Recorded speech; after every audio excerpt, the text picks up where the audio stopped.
મિત્રો સાથે તો અમે બી ખૂબ જ મજા આવતી હોય છે. 100% મિત્રો સાથે તો બાળપણ અત્યારે પણ યાદ આવે છે. એવું જ કેમ વિચાર્યું કે મારે સ્પોર્ટ પ્રોફેસર જ બનવું છે?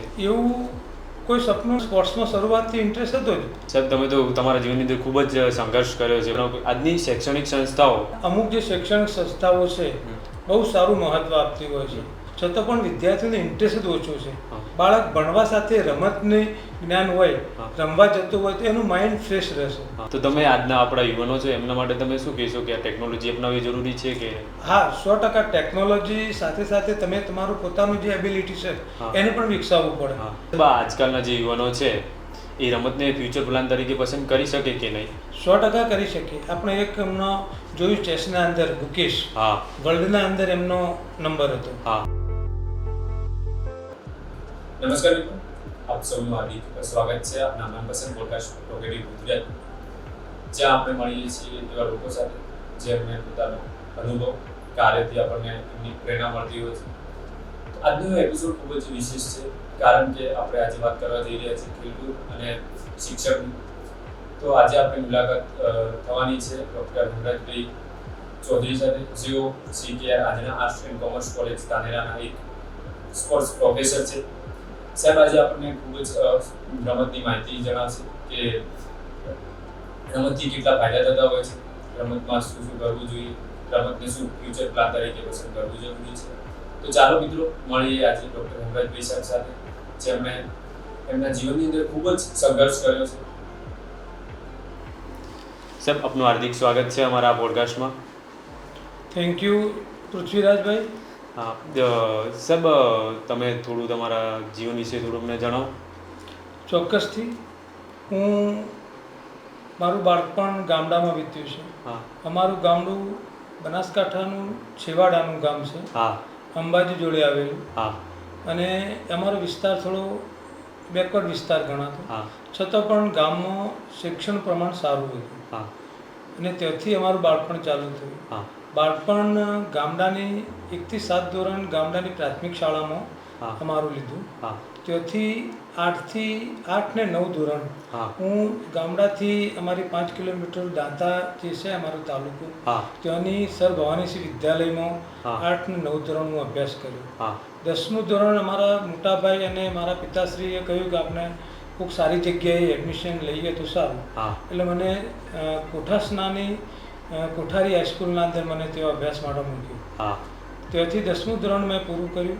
ફરી વાર એમ વિચાર્યું કે, અને મને પણ થોડું એવું લાગતું હતું કે હું પાછું સર ભવાનીસિંહ વિદ્યાલયમાં જાઉં. 11-12 પાછું મેં સર ભવાનીસિંહ વિદ્યાલય દાંતામાં મેં કર્યું. 11-12 ધોરણ ત્યાં કર્યું, 12મા સુધી. એ રીતના અમે ગામડાનું જે માધ્યમિક અને પ્રાથમિક, માધ્યમિક અને ઉચ્ચતર માધ્યમિક મેં અમારા દાંતા તાલુકામાં જ પૂરું કર્યું. પ્રાથમિક શાળામાં જ્યારે અમે અભ્યાસ કરતા હતા ગામડાને, અને એ વેળી તો બહુ જ મજા આવતી હતી. અને ત્યાંથી અમે જે માધ્યમિક શિક્ષણ દાંતા તાલુકાની સર ભવાનીસિંહ વિદ્યાલયમાં લીધું. તેઓ અમારા ગામથી જ્યારે સ્કૂલમાં જવા માટે 2 કિલોમીટર સવારમાં ચાલીને જવાનું, ત્યાંથી બસના અંદર દાંતા જવાનું, સાંજે પણ ત્યાંથી રિટર્ન આવીએ એટલે 2 કિલોમીટર પાછા ચાલતા આવવાનું.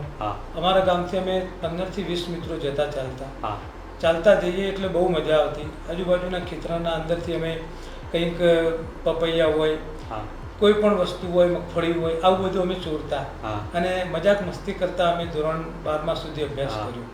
તો તમે બધા મિત્રો એક સાથે જતા ને આવતા? બધા જ મિત્રો અમે એક સાથે જતા. મારા ગામથી અંદર બધા અલગ અલગ કાસ્ટના મિત્રો હોય, બધા જ મિત્રો અમે ચાલતા નારગઢ સ્ટેશન જતા, ત્યાંથી બસમાં અમે દાંતા જવાનું. દાંતાથી પણ 1 કિલોમીટર દૂર અમારી જે સર ભવાનીસિંહ વિદ્યાલય હતી ત્યાં અમે અભ્યાસ માટે જતા. મિત્રો સાથે તો અમે બી ખૂબ જ મજા આવતી હોય. 100% મિત્રો સાથે તો બાળપણ અત્યારે પણ યાદ આવે છે. સાહેબ, તમે કોઈ તમારા જીવનમાં કોઈ એવા શિક્ષક હતા કે જેમને તમારા જીવનની અંદર અસર કરી હોય? સ્પોર્ટ્સ માટે જો હું કહું તો અમારે 8 થી 12ના અંદર દાંતા સર ભવાનીસિંહ વિદ્યાલયમાં ભગુભાઈ ચૌધરી કરીને હતા. એ સ્પોર્ટ્સના એકદમ સ્પેશિયાલિસ્ટ હતા અને એક આઇકોન હતા. તાલુકા માટે પણ ભગુભાઈ ચૌધરીનું નામ હતું. એ સમયે સ્પોર્ટ્સમાં એટલી બધી અમને મહેનત કરાવતા. દરેક બાળકો એમનાથી બહુ શીખતા. દાંતાના અંદર જે અમારો આદિવાસી વિસ્તાર છે ત્યાંથી એ સમયે દાંતાનું આખા જિલ્લાના અંદર સ્પોર્ટમાં નામ હતું સર ભવાનીસિંહનું. હા જ્યારે દોડ હોય, હા કુસ્તી હોય હા યા કબડ્ડી હોય, એ સમયે એ સ્કૂલનું આખા જિલ્લામાં એક સર ભવાનીસિંહ વિદ્યાલય એટલે સ્પોર્ટ્સ માટેનું એનું સ્પેશિયાલિસ્ટ એનું નામ બોલાતું. સાહેબ તમે એવું જ કેમ વિચાર્યું કે મારે સ્પોર્ટ પ્રોફેસર જ બનવું છે? એનું કોઈ તમારું સપનું હતું પછી કે ના, ફેમિલી પ્રેશર? એવું કોઈ સપનું નહોતું. હા પણ મારા જે મિત્રો હતા હા એ લોકો, અમે કોલેજ કરી રહ્યા, હા એના પછી બીજા જે મારા મિત્રો હતા એ બીપીએડ કરતા હતા. હા એ સમયે હું અમદાવાદ કોલેજ કરી. હા મારું બીએ કમ્પ્લીટ અમદાવાદની ગુજરાત કોલેજમાં મેં કર્યું, હા ગુજરાત યુનિવર્સિટી અને ગુજરાત કોલેજ. હા પછી બીપીએડ પણ તે બાજુમાં અમદાવાદમાં ચાલતું હતું. હા એટલે મારા મિત્રો અને મારા સગા એક બે હતા, હા એ લોકો બીપીએડ ત્યાં કરતા, એટલે મારા નજીકના હતા અને ટચમાં આવતા. હા એમને પણ મને પણ સ્પોર્ટ્સમાં શરૂઆતથી ઇન્ટરેસ્ટ હતો જ, હા એટલે મને એમ થયું કે હું બીપીએડ કરું. હા બીપીએડ કર્યા પછી એમપીએડની ઈચ્છા જાગી, હા તો એમપીએડ પણ મેં ગુજરાત યુનિવર્સિટીમાંથી કર્યું એવું એમ? અને ધીરે ધીરે સ્પોર્ટ્સ પ્રત્યે લગાવ જાગતો ગયો. હા સાહેબ, તમે તો તમારા જીવનની અંદર ખૂબ જ સંઘર્ષ કર્યો છે બાળપણથી અત્યાર સુધી. સાહેબ, આજનો એપિસોડ આપણા માટે ખૂબ જ ખાસ છે, કારણ કે આપણે આજે રમત અને શિક્ષણ વિશે વાત કરવા જઈ રહ્યા છીએ. તો સાહેબ, આજે હું તમને સૌપ્રથમ તો એ જણાવું કે આજની શૈક્ષણિક સંસ્થાઓ રમતોને કેટલું મહત્ત્વ આપતી હોય છે? 100% અમુક જે શૈક્ષણિક સંસ્થાઓ છે બહુ સારું મહત્ત્વ આપતી હોય છે, પણ સાથે સાથે સામે જે ખેલાડી હોય છે, વિદ્યાર્થી મિત્રો હોય છે, એમનો હજી પણ એટલો બધો ઇન્ટરેસ્ટ નથી. હા ગામડાઓમાં આપણે જોઈએ છીએ હા. તો ઘણા બાળકોને, હું જ કોલેજમાં કેટલાય વખત ક્લાસના અંદર જઈને આખું લેક્ચર સ્પોર્ટ્સ વિશે લેતો હોઉં હા. છતાં પણ વિદ્યાર્થીઓને ઇન્ટરેસ્ટ જ ઓછો છે. હા ખ્યાલ નથી આવતો આવું કેમ આ પરિસ્થિતિ થઈ રહી છે અત્યારે. એ વાત તો તમારી સાચી છે. સાહેબ, આજકાલના જે સ્ટુડન્ટ છે એમને રમત સાથે અભ્યાસનું સંતુલન કેવી રીતે જાળવવું જોઈએ?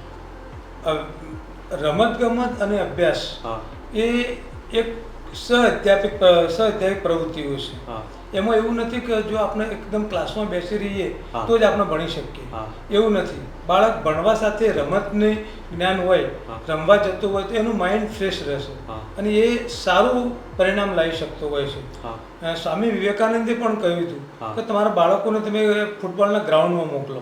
હા આવું સ્વામી વિવેકાનંદે પણ કહેલું છે. હા મેં વાંચ્યું હતું એક વખત.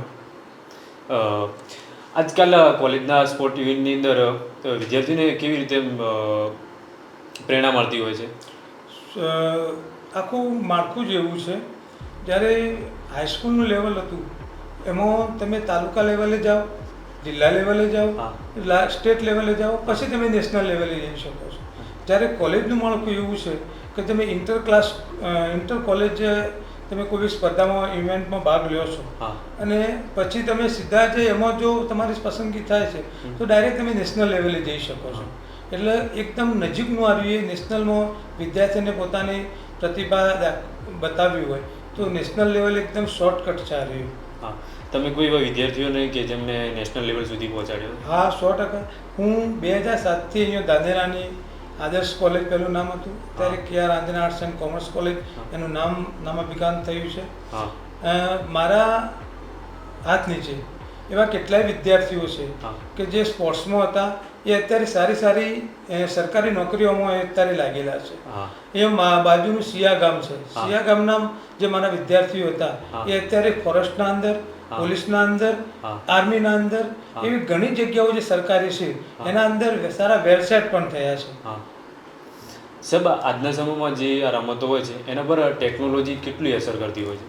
ટેકનોલોજી બહુ જ અસર કરતી હોય છે હા. અને અત્યારનું જે સ્પોર્ટ્સ છે એ ટેકનોલોજી ઉપર જ ચાલી રહ્યું છે. હા તમારે કોઈ બી ગેમ હોય, જ્યારે દોડ છે, ફૂટબોલ છે, કબડ્ડી છે, એમાં પણ ટેકનોલોજી આપણે જોઈએ છે કે ચીન યા અમેરિકા એ લોકો ઓલિમ્પિકના અંદર મેડલમાં કેમ સૌથી આગળ છે? કેમ કે એ લોકો ટેકનોલોજી સાથે ચાલી રહ્યા છે અને ટેકનોલોજીના કારણે જ એ લોકો સ્પોર્ટના અંદર આગળ છે. અને એના કારણે એ લોકો મેડલ સેરેમનીમાં પણ એ ચીન હોય, અમેરિકા હોય, આપણા કરતી ઘણા આગળ છે. તો તમે આજના આપણા યુવાનો છો એમના માટે તમે શું કહેશો કે આ ટેકનોલોજી અપનાવવી જરૂરી છે કે? હા, 100% ટેકનોલોજી સાથે સાથે તમે તમારું પોતાનું જે એબિલિટી છે એને પણ વિકસાવવું પડે. મોબાઈલ અને ગેમિંગથી વિદ્યાર્થીઓ પર કેટલી અસર, જે એમનો ઘટાડો થઈ રહ્યો છે એનાથી કેટલી અસર થતી હોય? મોબાઈલ અત્યારના જમાનામાં પૃથ્વીરાજભાઈ આપને કહું હા. તો મોબાઈલ એક એવું વળગણ થઈ ગયું છે વિદ્યાર્થીને કે ખેલાડીને. હા. એ જેટલો રમતના મેદાનમાં નથી રહેતો ને એટલો એ મોબાઈલ પર ગેમ રમી રહ્યો છે. હા. જો એ જે ગેમ મોબાઈલ પર રમી રહ્યો છે ને એટલું જો ગ્રાઉન્ડમાં રમતો હોય ને તો એનો શારીરિક વિકાસ થાય, બૌદ્ધિક વિકાસ થાય, માનસિક વિકાસ પણ થાય અને એ સાથે સાથે સમાજને પણ ઉપયોગી કંઈક થાય. હા, એ વાત તો સાચી વાત છે સાહેબ તમારી. સાહેબ આ સરકાર જે આ છે રમતોને જે પ્રોત્સાહન આપે છે એના પર તમારું શું કહેવું છે? સરકાર રમતોને પ્રોત્સાહન આપે છે હા. પણ એમાં હજી પણ થોડી ઉણપ છે. હા. સરકાર જે અત્યારે ખેલ મહાકુંભ યોજી રહી છે, ખેલ હા. મહાકુંભ 1, 2, 3 અત્યારે હવે આવશે. હા. એ બાળકોને ખેલ મહાકુંભમાં પ્રોત્સાહિત કરે છે. એનું રજિસ્ટ્રેશન સરકાર ઘણું બધું કરાવે છે હા. પણ આગળ જતા કશું નહીં પછી. હા. એ તાલુકા કક્ષાએ જાય, હા. જિલ્લા કક્ષાએ જાય, રાજ્ય કક્ષાએ જાય, હા. પછી શું? પછી કંઈ નહીં. એટલે વિદ્યાર્થી નિરાશા અનુભવે છે. તો એમને વિદ્યાર્થીઓ માટે તમે શું કહેશો કે જે આગળ સરકારને આ વિનંતી કરે તો બધું થઈ શકે? હવે 2036ના અંદર ભારત સરકાર ગુજરાતના અંદર ઓલિમ્પિક યોજવા જઈ રહી છે. હા. આવું લાગી રહ્યું છે. એની તૈયારી પણ અત્યારથી જ ચાલુ કરી દીધી સરકારે. અમદાવાદના અંદર એનું યજમાન કરવાનું હા. એવું લાગી રહ્યું છે. હા. અને અત્યારથી એનું એ યજમાન માટે જે ઇન્ફ્રાસ્ટ્રક્ચર, રમતના મેદાનો, એનું આયોજન અત્યારે સરકાર કરી રહી છે. હા. એ સારું, સરકારનું જે પગલું છે સારું છે. હા. પણ હજી પણ જે ગામડા લેવલથી લઈ અને રાજ્ય લેવલ સુધી જે સરકારની રમતગમતની પોલિસી છે એમાં ઘણો બદલાવ લાવવા જેવો છે. અત્યારે પણ તમે જુઓ છો કે જે ખેલ સહાયકની નિમણૂક હજી કરવાની છે. હા. દરેક સ્કૂલના અંદર કોઈ સ્પેશિયલ સ્પોર્ટના ટીચર નથી, હા. હાઈસ્કૂલના અંદર નથી અમુક જગ્યાએ. એની જો ભરતી કરવામાં આવે તો જ આનું પરિણામ સારું આપણે મેળવી શકીએ. હા, એ તો છે. સાહેબ આજકાલના જે યુવાનો છે એ રમતને ફ્યુચર પ્લાન તરીકે પસંદ કરી શકે કે નહીં? 100% કરી શકીએ. આપણે એક એમનો જોયું ચેસના અંદર ગુકેશ, હા. વર્લ્ડના અંદર એમનો નંબર હતો. હા. એ ફ્યુચર તરીકે એ એટલું બધું છે એમના અંદર, હા. એ પોતાની જાતને આગળ પણ કરી શકે છે હા. અને આર્થિક રીતે પણ એ સુખી થઈ શકે છે. આપણે એવા ઘણા ખેલાડીઓ જોયા છે. પ્રો કબડ્ડીમાં જુઓ ને, હા. હમણાં જ એનું ખેલાડીઓનું પેલું થયું, ઓપ્શન થયું, હા. એમાં 1 કરોડ 2 કરોડમાં ખેલાડી વેચાયા છે. હા. એટલે એ જે રીતના આપણો ડ્રીમ 11 છે, હા. આઈપીએલ છે, હા. આઈપીએલમાં જ ખેલાડી કેટલા 10 કરોડ 15 કરોડ હા, 30 ખેલાડી વેચાય કરોડ. છે. આ વખતે રિષભ પંત 29 કરોડમાં 29 કરોડમાં વેચાણો વેચાયો છે. રિષભ પંત. હા. એટલે એ રમત સાથે પોતાનું આર્થિક પાસું પણ મજબૂત બનાવી શકે છે. સાહેબ આ જે વ્યક્તિના રોજિંદા જીવનમાં કઈ કઈ રમતો અને કયા કયા યોગથી એમનું સ્વાસ્થ્ય, શારીરિક સ્વાસ્થ્ય જળવાઈ રહે? પૃથ્વીરાજભાઈ, જ્યારે બાળક જન્મ છે ને હા. ત્યારથી જ રમત ચાલુ થઈ જાય છે. હા. જ્યારે બાળક ઘોડિયામાં હોય ને હા. ત્યાંથી હાથ પગ હલાવતું થઈ જાય છે. હા. એટલે એ પ્રકારનો એ રમત જ છે. હા. બાળક ચપતું પડે, ઊંધું પડે, હા. ત્યાંથી એની રમવાની પ્રક્રિયા ચાલુ થઈ જાય છે. હા. રમત એ આજીવન પ્રક્રિયા છે. હા. માણસ જ્યારે જન્મ છે ને મૃત્યુ સુધી કંઈક ને કંઈક કાર્ય કરતું જ રહેશે હા. અને એમાંથી શીખતો રહેશે અને એક પોતાની ઉર્જા મેળવતો રહેશે. એટલે એક પ્રકારની અમુક એ રમતો ચાલુ જ હોય છે જીવનના. આજે નાના બાળકો જે હોય એમને કિચન તો ખૂબ જ ગમતું હોય. હા. જે કિચનની અંદર જઈને નાની નાની વસ્તુ કે લોટ જે હોય એમની સાથે તો બહુ મસ્તી કરતા હોય. તમે એવું તમારા જીવનની અંદર કર્યું હતું? એવું નથી. અમે નદીમાં તરવા જતા. હા. તળાવ હોય તો એમાં પણ મને તરતા પણ સારું આવડે છે. હા. એટલે અમારા ગામની બાજુથી નદી વહેતી. હા. એટલે અમે જ્યારે રજાઓનો સમય હોય ને ત્યારે અમે નદીમાં જ નાહવા જવાનું, તળાવમાં નાહવા જવાનું. એટલે એ સમયથી જ અમે તરતા શીખેલા છે. અને બાળકને હંમેશા એ કોઈ બી રમત પ્રવૃત્તિ છે ને એ ઉત્સાહ આપતી હોય છે, એક પ્રકારની ઉર્જા ઉત્પન્ન કરતી હોય છે. કોઈ બી રમત પ્રવૃત્તિ હોય એટલે બાળક એમાંથી ઘણું શીખતું હોય છે. હા, એ તો છે. સાહેબ આ જે યોગ છે એ યોગ કરવા જરૂરી છે કે નથી? કોઈ બી વ્યક્તિએ જીવનના અંદર રમત અને યોગ, હા. યોગ એવી પ્રક્રિયા છે, હા. તમારે વધારે સમય ના લો ને તો દિવસનું 10 મિનિટ તમે જો યોગ કરો ને હા. તો તમારો આખો દિવસ એકદમ સ્ફૂર્તિમય, હા. તાજગીમય અને એકદમ ઉર્જાવાન જશે. હા. તમે વધારે નહીં તો તમે સવારમાં એક ઓમનું ઉચ્ચારણ, અનુલોમ વિલોમ, ભ્રામરી, આ 3-4 યોગ છે ને એ માનવ જો કરે ને 15 મિનિટ દરેક વ્યક્તિ, એ કંઈ બહાર જવાનું એના માટે કોઈ રમતના મેદાનમાં જવાનું નહીં. તમારા ઘરના અંદર પણ યોગ થઈ શકે છે અને એના લીધે આખો દિવસ તમારો સારો પસાર થતો હોય છે. સાહેબ આ અનુલોમ વિલોમથી શું ફાયદો થાય છે? અનુલોમ વિલોમથી વ્યક્તિનું શ્વાસની જે પ્રક્રિયા છે હા. એનું જે અનુલોમ વિલોમ કરે છે હા. એટલે આખું તમારું જેનું માઇન્ડ છે હા. એકદમ ફ્રેશ રહેશે. આખો દિવસ સારા વિચાર પણ એનાથી આવતા હોય છે હા. અને આંખો પછી એનો ચહેરો એકદમ તેજાવાન બને છે અનુલોમ વિલોમ કરવાથી. હા, એ તો છે. હા. સાહેબ આ જે રમતગમત હોય છે એ સ્ટુડન્ટને શિસ્ત કેવી રીતે શીખવતું હોય છે? કોઈ બી રમતનો પ્લેયર હોય ને હા. એના અંદર ઓટોમેટિક શિસ્ત આવી જતી હોય હા. છે. એજિલિટી, એબિલિટી, ચપળતા, હા. ધીરજ, હા. પછી પહેલ કરવાની ભાવના, હા. પછી એક લીડરશિપના ગુણો, હા. એ જો ખેલાડી હોય એના અંદર ઓટોમેટિક આવી જતા હોય છે. કેમ કે એ અમુક જે ગેમો હોય છે જે રીતના ખોખો, કબડ્ડી, વોલીબોલ એ ટીમ ઇવેન્ટની ગેમો છે. હા. એ ઇન્ડિવિડ્યુઅલ ગેમ નથી, એ ટીમ ઇવેન્ટ છે. અને ટીમ ઇવેન્ટમાં જ્યારે ખેલાડી રમતો હોય છે ને હા. ત્યારે ઓટોમેટિક એના અંદર આ બધા જ ગુણોનો વિકાસ થતો હોય છે હા. અને એ એના જીવનના અંદર ઘણા ઉપયોગી થતા હોય છે. એને લાઈફના અંદર જ્યારે એ ગમે તે સ્ટેજ ઉપર હોય, હા. જ્યારે એ નોકરી કરતો હોય, સામાજિક સેવા કરતો હોય, નેતા હોય, તો પછી એના અંદર જે લીડરશિપના ગુણો હોય છે એ એને કામ આવતા હોય છે. સાહેબ આ ખેલાડીમાં ધીરજ અને સહનશક્તિ કેવી રીતે વિકસતી હોય છે? દરેક પૃથ્વીરાજભાઈ હોકીની ગેમ હોય, ફૂટબોલની ગેમ, હા.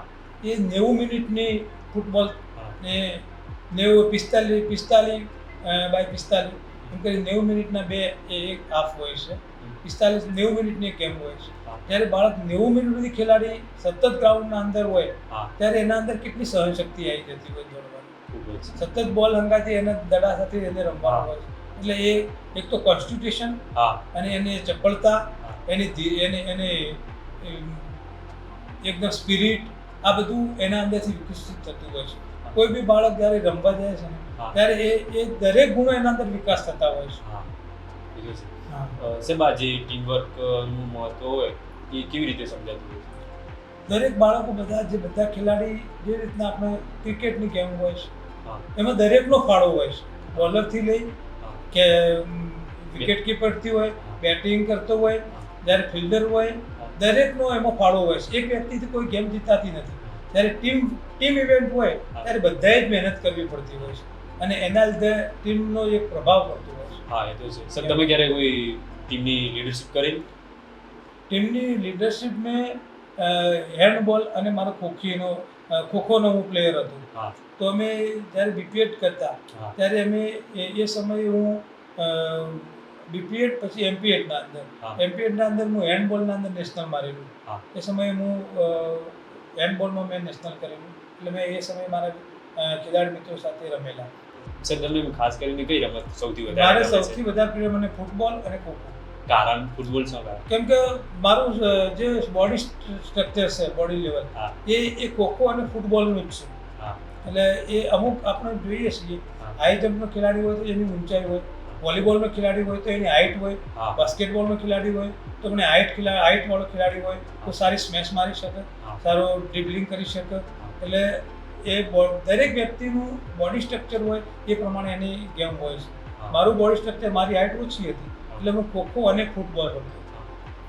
સારું સાહેબ, આપણે આજે ખૂબ જ વાતો કરી કે જેનાથી રમત અને જીવનમાં જે હોય કે એનાથી દરેક સ્ટુડન્ટ મોટા યુવાનો સુધી આ વાતો પહોંચી શકે. ચોક્કસથી. સર, તો તમે આજના જે યુવાનો છે એના માટે તમે એક સંદેશ કયો આપવા માંગશો? આજના યુવાનો સંદેશ આપવો હોય કુદરત બી એવું કહી શકાય હા. કે દરેક વ્યક્તિ કોઈ કામ અશક્ય નથી. હા. અને દરેક વ્યક્તિ માટે કોઈ પણ જે એનો જે ગોલ હોય છે એ સિદ્ધ કરવો અશક્ય નથી. પણ દરેક માણસે રમતની સાથે સાથે એનો જે ગોલ હોય તે એને ટકી રહેવું જોઈએ. સાહેબ, આ એ બધી વાતો થઈ. સર, તમે મારા પોડકાસ્ટમાં આવ્યા તો તમને કેવું અનુભવાય? મને બહુ સારું લાગ્યું. હા. તમે જે આ કામ કરી રહ્યા છો હા. અને એને સારી ઉત્તરોત્તર પ્રગતિ કરો એવી જે અભિલાષા ધરાવું છું. ખૂબ ખૂબ આભાર સાહેબ તમારો.